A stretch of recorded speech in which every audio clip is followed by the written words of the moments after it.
On a des internautes qui demandent est-ce qu'il ne fallait pas faire attendre ces élections, faire d'abord une réforme et ensuite...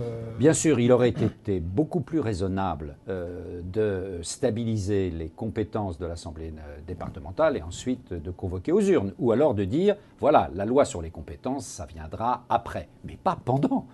Là, on est en pleine procédure législative. On a aussi des questions sur l'avenir du département qui était assez incertain lui-même en tant qu'institution. Est-ce que le département sert vraiment encore à quelque chose aujourd'hui ? C'est une vraie question. C'est une vraie question et je m'étonne que dans cette campagne pour les élections départementales, on n'en parle pas plus. Parce que c'est tout de même bien ça le sujet.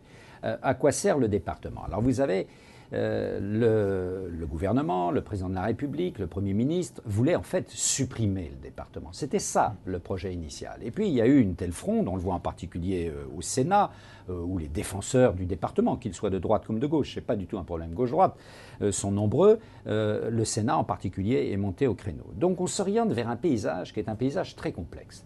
Je crois que le scénario est le suivant.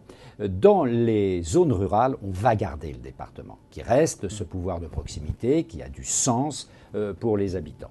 Dans les départements où il y a beaucoup d'intercommunalités, au fond, le département va devenir une sorte de fédération d'intercommunalités. Et dans les départements où il y a de grandes métropoles, par exemple comme le Rhône, c'est déjà fait. C'est déjà fait, mais pas pour tout le département du Rhône, puisqu'une partie du département du Rhône va voter pour les élections départementales, mais là où il y a la grande métropole de Lyon, c'est en fait le conseil de métropole qui exercera les pouvoirs du conseil départemental. Donc dans ces départements où il y a de grandes métropoles, en fait, les pouvoirs du département vont glisser à la métropole.